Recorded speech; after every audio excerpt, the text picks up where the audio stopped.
Lamentations, chapter 1 here. Lamentations. Jeremiah also wrote Lamentations. Jerusalem was once so full of people, now it's deserted. She who was now once great among the nations now sit alone like a widow. Once the queen of all the earth, she is now a slave. She sobs through the night, tears stream down her cheeks. Among all her lovers, there is no one left to comfort her. All her friends have betrayed her and become her enemies. Judah has now been led away into captivity, oppressed with cruel slavery. She lives among the foreign nations and has no place of rest.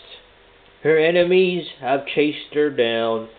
She has nowhere to turn. The roads to Jerusalem are in mourning, for crowds no longer come to celebrate the festivals. The city gates are silent. Her priests groan. Her young men or her young women are crying. How bitter is her fate. Her oppressors have become her masters, and her enemies prosper. For the Lord had punished Jerusalem for her many sins. Her children have been captured and taken away to distant lands. All the majesty of beautiful Jerusalem has been stripped away. Her princes are like starving deer, searching for pasture. They are too weak to run from the pursuing enemy. In the midst of her sadness and wandering, Jerusalem remembers her ancient splendor.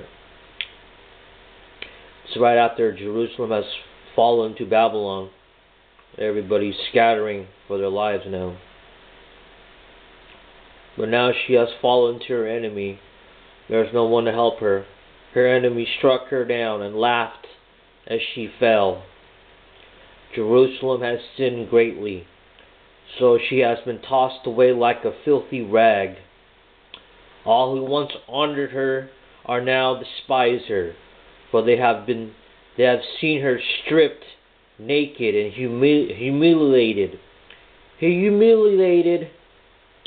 All she can do is groan and hide her face. She defiled herself with immorality and gave no thought to her future. Now she lies in the gutter with no one to lift her out. We're using the NLT. NLT is something that's new to me.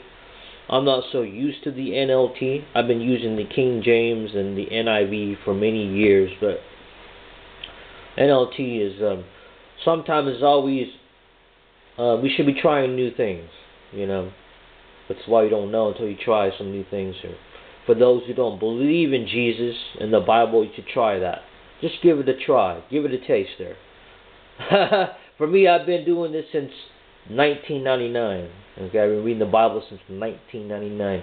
Actually, I've been reading the Bible since 1995, but I didn't accept Christ until 1999. 95, 94, give or take, if I can remember. But I accepted. So it took me a while, even reading the Bible, to know who Jesus was, because nobody explained to me who he was in full detail.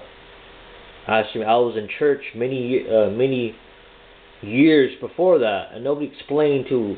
Because I go to church for holidays, you know, like Christmas and Thanksgiving and Easter. This is a while back before, you know, I was in my teenage days. But some of my friends, I guess they were Christians. They never told me about the gospel. They invited me to go to church. That's it, you know. One of my good friends, he was what nationality was he? He was Romanian. I remember. His name was Rick Resnick. And he invited me to go to church with him, and his sister Emma. He had an older sister. So I was there, you know. I was like, how old was I? I was probably like 13, 12. He was the same age as me, Rick was. So I didn't know who God was until later on. But God was working in my heart, obviously, through that. So, everybody's different, man. The thing is, we're in Lamentations here, and Jeremiah is known as the weeping prophet, okay? Because Jeremiah is crying his eyes out here after Jerusalem has fallen to this other nation. He's crying because he's known as, that's his AKA, the weeping prophet, Jeremiah. What kind of AKA is that? What kind of nickname is that? The weeping prophet. Because he has a heart so close to God, right, and to the people. There was his own people that fell here. He loved them that much. And they failed to see God, and that's why they got plundered. They got slaughtered by the thousands, and some of them taken as prisoners. That's why he is weeping. Weeping is people cry, people shed tears. Some of us been to more funerals than weddings. That's the time I really was weeping, when I went to funerals. When I seen my friend in the casket, and I was weeping over his casket. Even my own cousin passed away at a young age. I don't want to talk about that right now, but I'm just saying there's things that will make a man or woman cry, okay? And the thing is, none of us are immune to tears, okay? There's weeping and there's crying. There's a difference, though, if you know the difference. Some of us even cry when we're laughing, okay? The tears come out when we're laughing because we never had laughter so good, it does something to us. And Jeremiah, he really was emotional. I'm not an emotional person. I don't want to talk about me, but this is about Jeremiah. Emotions can be really, get in the way of things, if you ask me. But Jeremiah was a very emotional dude. He really had a heart for Jerusalem, And God is teaching me to be more emotional these days for some reason. I don't know why, because I've never been an emotional person. I don't know what it is, I actually think it's weird when someone hugs you, because I didn't grow up with that, with hugs and affirmations and compliments. So when someone hugs me, I'm like, so my pastor gave me a hug the other day at church, right? I'm like, okay, that's awesome, but how do I take it as a person, as a member of the church? If your pastor hugs you, that means something. That means he loves you, he cares about you, But when you grow up in that environment with no hugs and this and that, you're like, you don't know how to take it sometimes even as an adult, you know how to take it.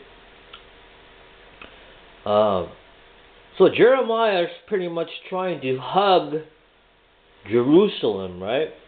He's trying to hug Jerusalem, but Jerusalem is like, get away from me. We don't want you. We don't want the real God. We want to worship the Queen of Heaven. Remember the Queen of Heaven in the last chapters of Jeremiah? There's other idols. There was Baal, the idol Baal. We rather have those things than the real God of Israel, So that's why God let Israel fall like that. Now God is equating Israel as to a female for some reason. Verse 10. Actually, verse 9. No, verse 10. The enemy has plundered her completely, taken every precious thing she owns. She has seen foreigners violate her sacred temple, the place the Lord had forbidden them to enter. Her people groan as they search for bread. They have sold their treasures for food to stay alive. O Lord, look, she mourns. See how am I despised? Does it mean nothing to you at all who pass by? Look around and see if there is any suffering like mine, which the Lord brought on me. which he erupted in fierce anger. Excuse me. He has sent fire from heaven that burns in my bones. He has placed a trap in my path and turned my back. He has left me devastated, racked with sickness all day long. He wove my sins into ropes to hitch me to a yoke of captivity. The Lord sapped my strength and turned me over to my enemies. I am helpless in their hands. The Lord has treated my mighty men who with contempt. At his command, a great army has come to crush my young warriors. The Lord has trampled his beloved city, like grapes are trampled in a winepress. I'm going to stop right there. Obviously, we kind of wrap it up in this first session. We've got to do another session here. God is, saying, he's saying, see what happens when you don't listen to me? It's just not good. Things just go downhill when you don't listen to God. Things just go downhill. They don't really get better. Now, Jerusalem has been wiped out. There are foreign troops in the city. Foreign troops are like, the Babylonians are foreign. They're not even supposed to be there. They've discredited the temple, disrespected it pretty much. So